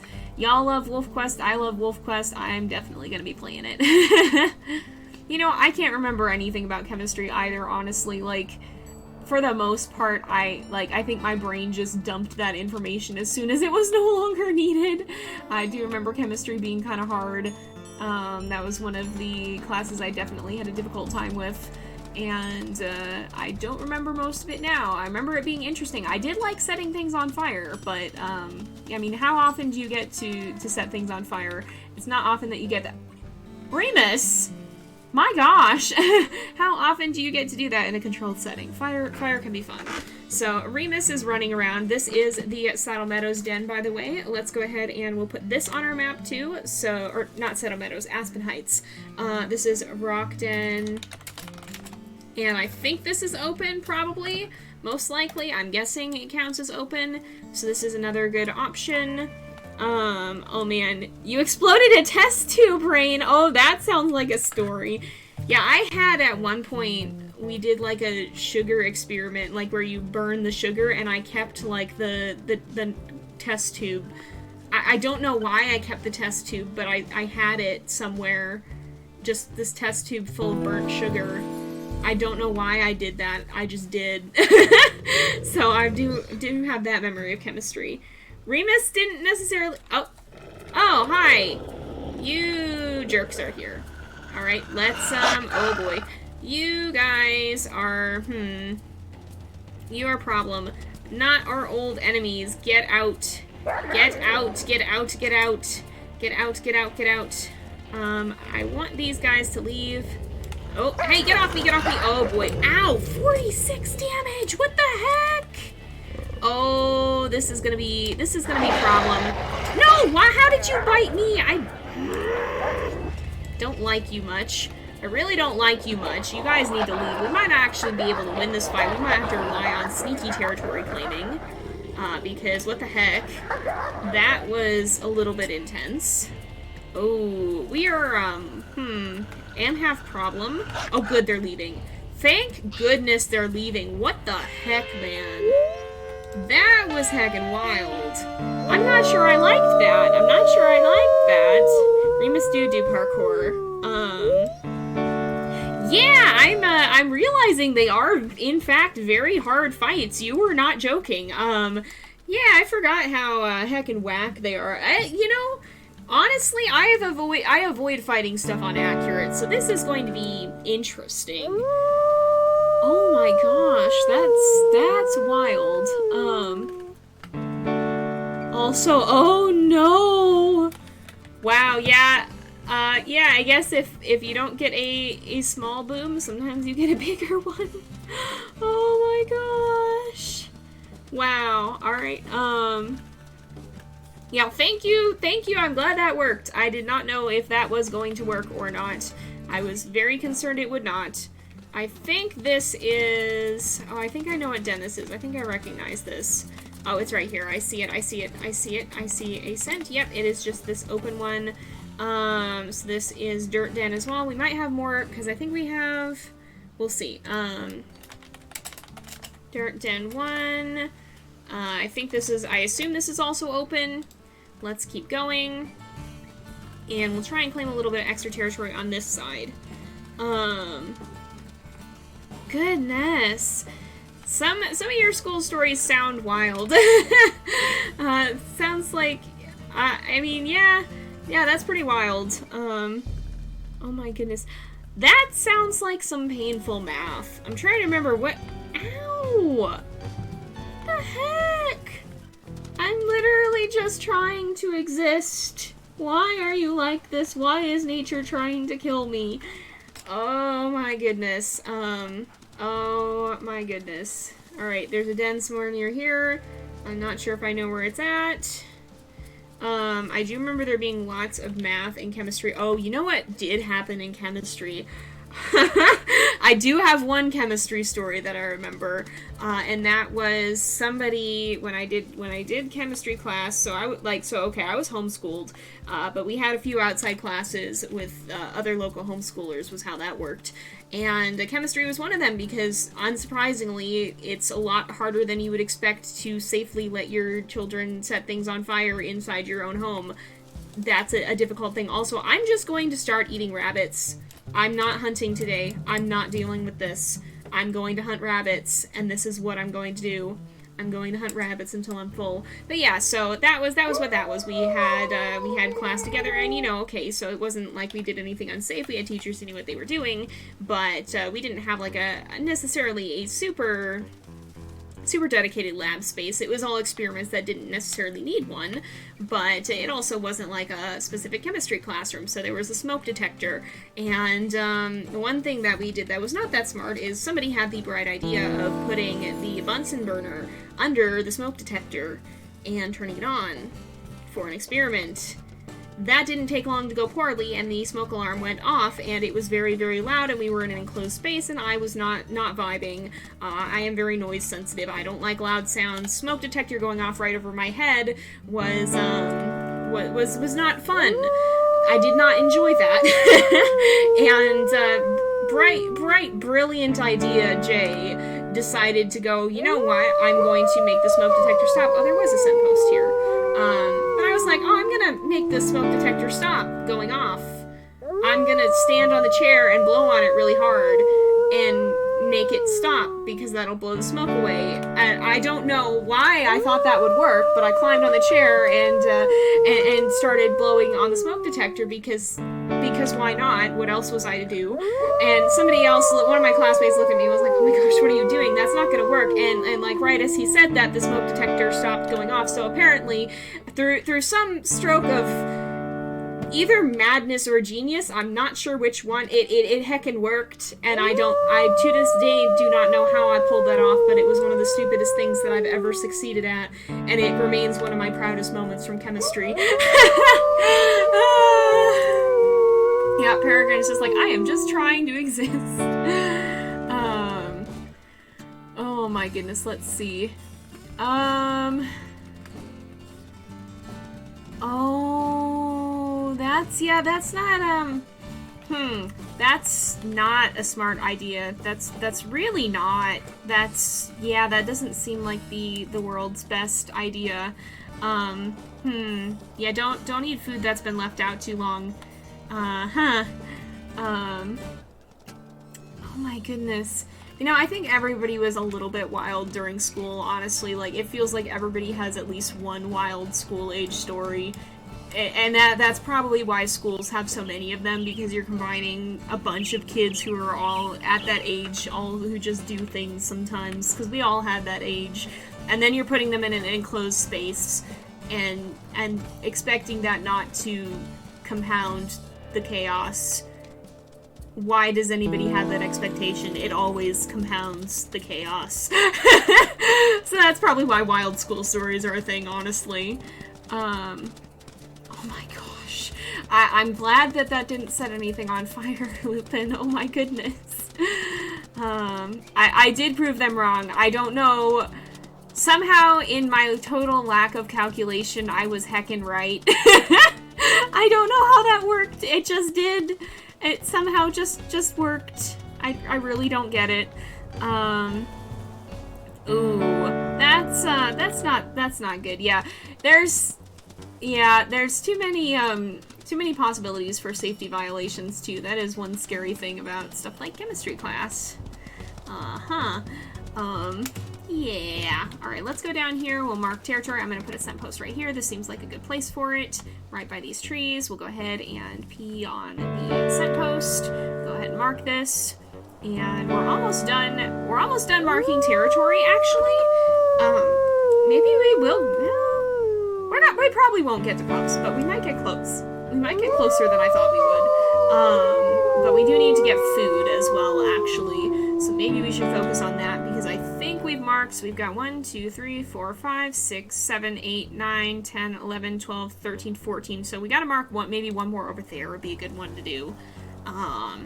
And so we're getting close, but we're not there just yet. Oh, that does sound very chill. Sometimes chill classes are nice. I do have fun memories of a couple of my high school English classes too. I remember reading Shakespeare and like actually voice acting in. That was very fun. It was quite a time, but it was fun. That was definitely an enjoyable one. School stories are definitely interesting. I also did a biology class at one point. And we had to do blood sugar testing one time.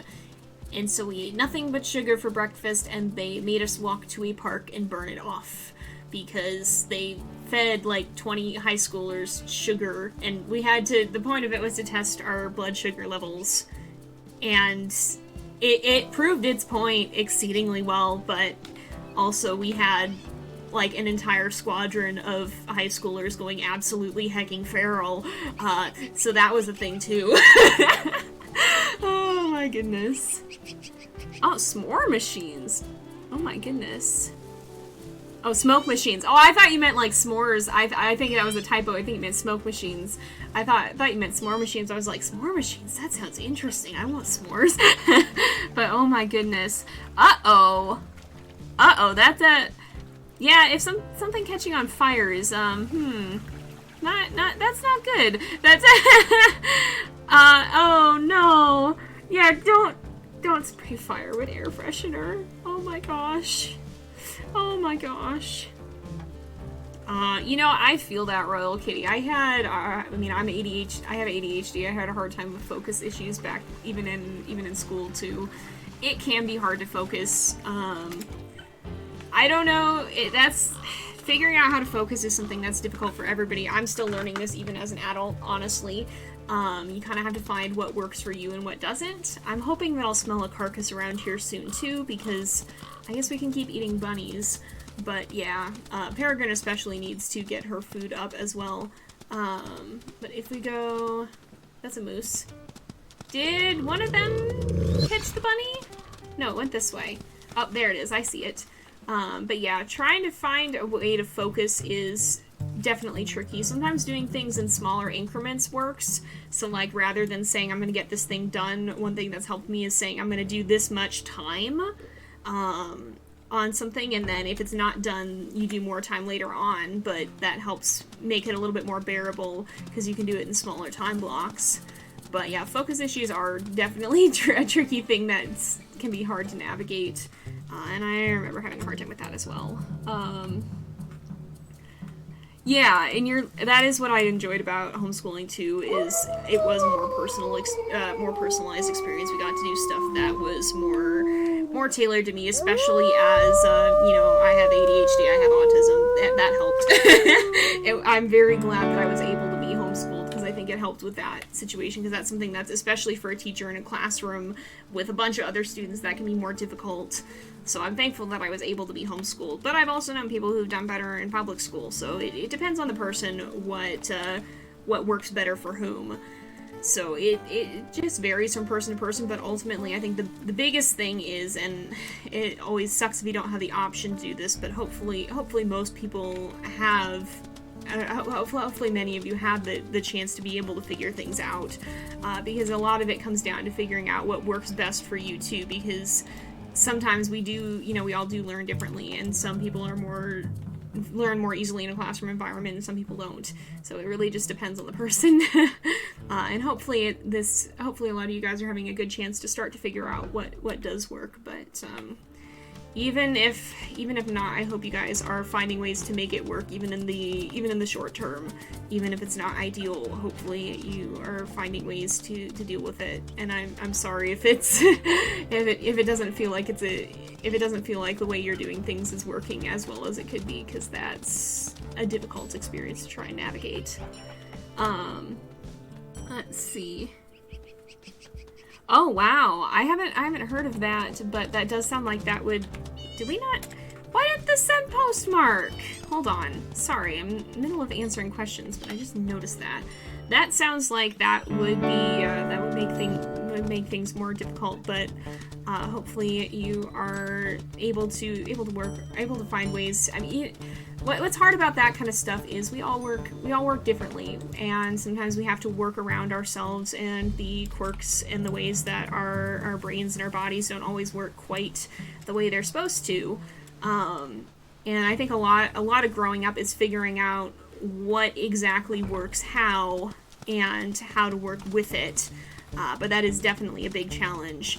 So and again, that goes back to your worth is not determined by what you can or can't do.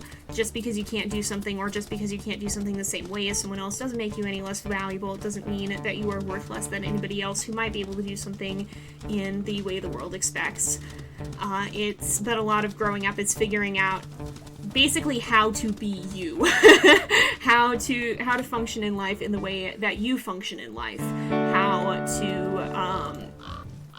to find ways to figure out, to know where you need help, to know what you can do, what you can't do, what you may need to do differently.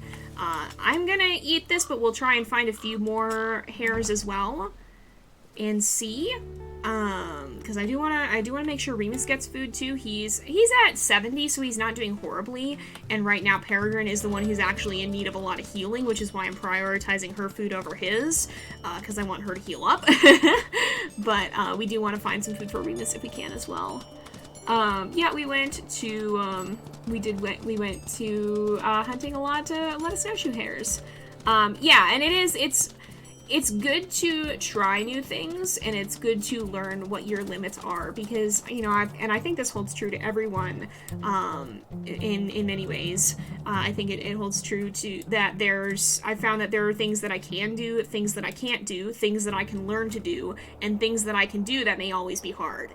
And as you go through life, and as you start to learn what categories different things fall into, that'll help you, because you'll know, okay, maybe I need to set aside more energy for this.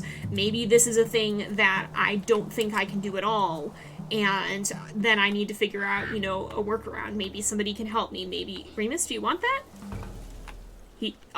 Remus? I interrupted his eating. He was about to. Remus, you can have the food. It's okay. It's okay. There we go. He can eat. There we go. But yeah, because maybe, you know, you might need help with something. There's no shame in needing help. And maybe there's something.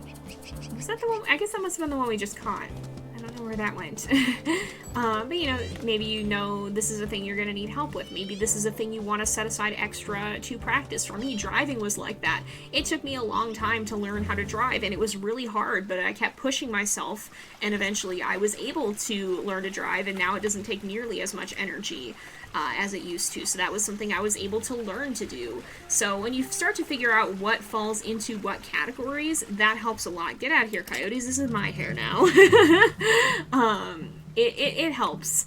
But I think that's a lot of what growing up and starting to become an adult is about. It's about figuring out more about yourself and who you are and how you experience the world, I think. And, you know, there's no shame in taking time. I'm in my 20s. I'm still figuring this out. I don't know everything. I don't even know close to everything. I'm still learning a lot about myself, my own life, and the way the world works. So there's no shame in taking time to figure it out. And there's no shame in not being able to do everything, because nobody can do everything. It's just a matter of finding out what you can do, what you can't do, what you can learn to do, and what may always be hard. Is kind of the categories I've broken it down into. Anyway, more deep hours and life advice. Let's see. Oh wait, I don't need to be awake yet. We can sleep again.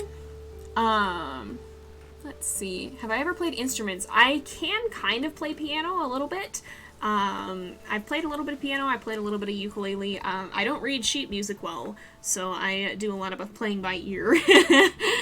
Sheet music was one of those things that I never quite figured out, but I do enjoy messing around with it sometimes. Alright, what is our territory looking like? That's actually not terrible. Alright, let's run up here. We'll go down here. We'll zigzag our way around here, I think. We'll try and mark these territory. If we go fast, we've got about 10 minutes left, so we might only get partway through this, but we should be very close then to finishing off the territory quest and being able to, oh, we'll probably need to hunt today too. Wow, we really didn't heal, huh? Goodness. We'll probably be very close, though, then to, being able to have puppies right away in the next episode. Oh my goodness.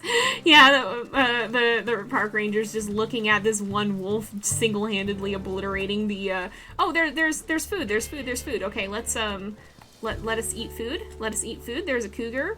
And we will eat this food before the cougar can get to it, because finders keepers. But yeah, the ranger's just watching this one wolf absolutely obliterate the hare population and being like, what? What's happening? Ooh, that's very fun, Rain. I remember you mentioning the auto harp. Let's see. Yeah, that's totally fair. And I mean, again, so not everybody needs to be able to drive.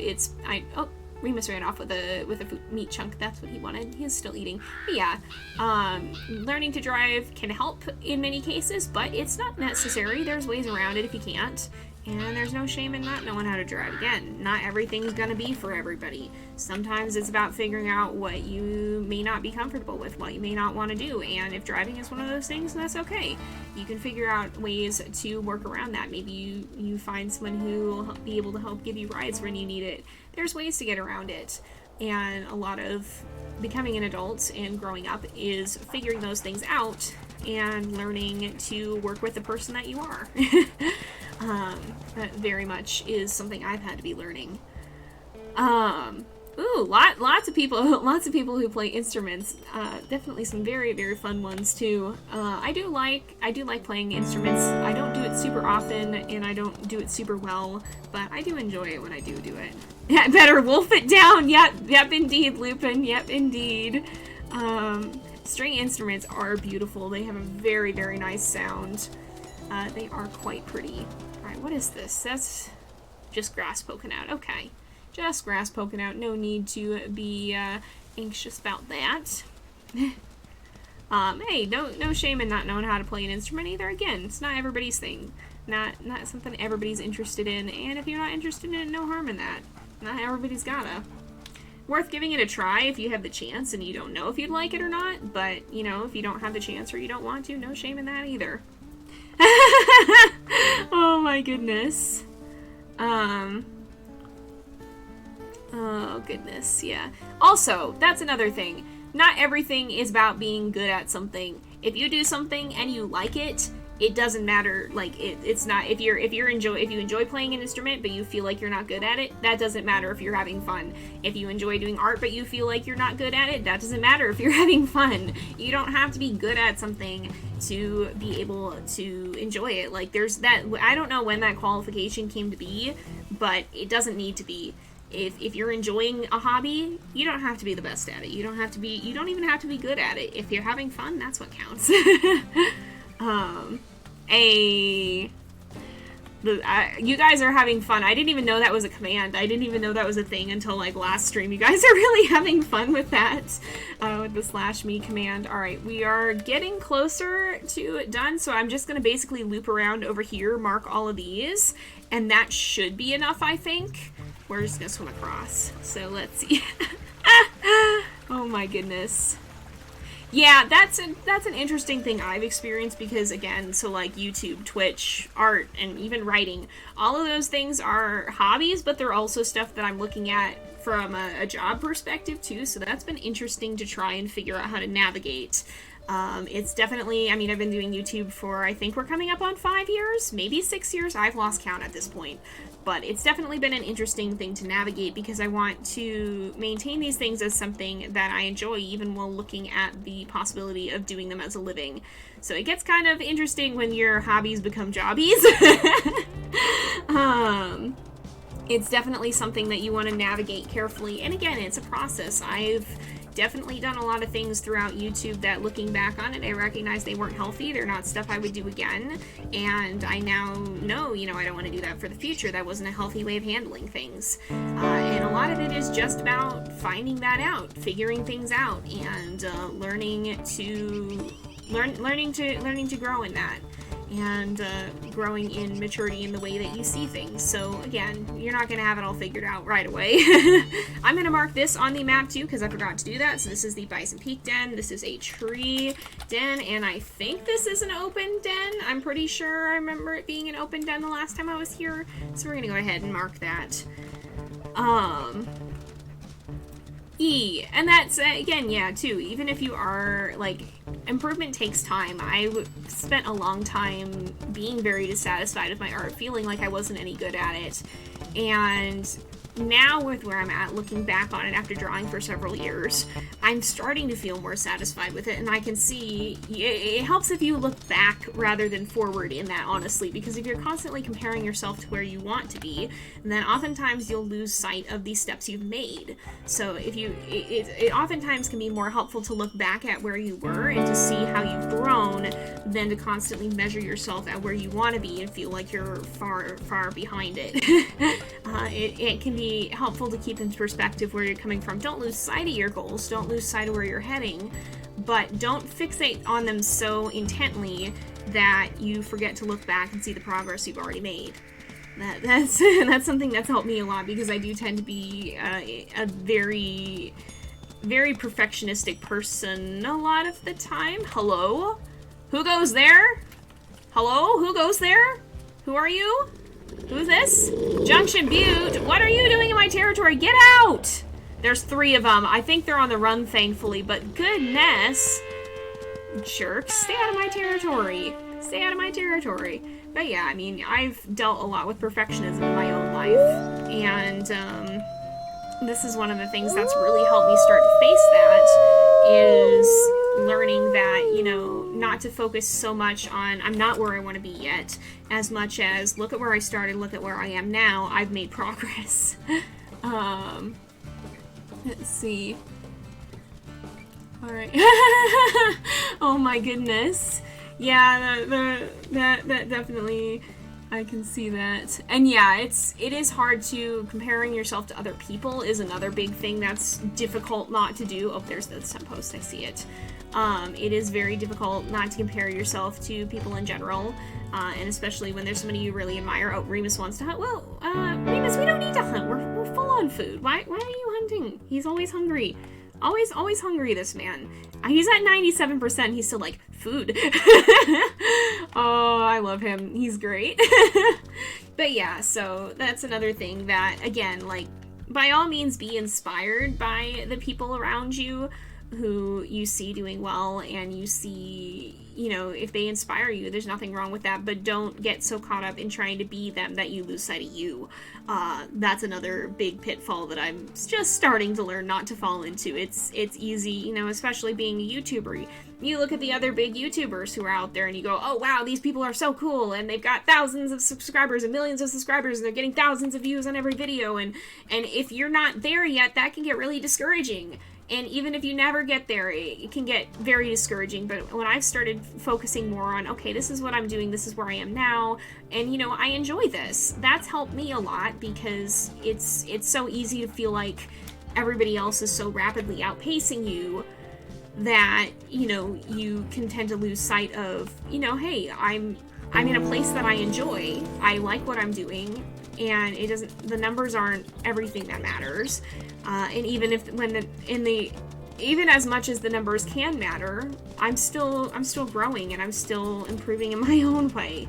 So again, that's something too, is be inspired by other people, but don't get so caught up in wanting to be them that you lose you. There's the scent. I see where they are. Aha, another open den, it looks like. I think we may have missed a den, possibly. I think the Saddle Meadows den was over here too, but I'm going to mark this too. Dirt den, and this is another open one, I'm pretty sure. I think they're all open dens in this area, it looks like. Yeah, I call the Stranger Wolves jerks a lot. I think it was in the Elements pack when I was, I think B thought it was very hilarious when I said, "Get off me, you ding dong!"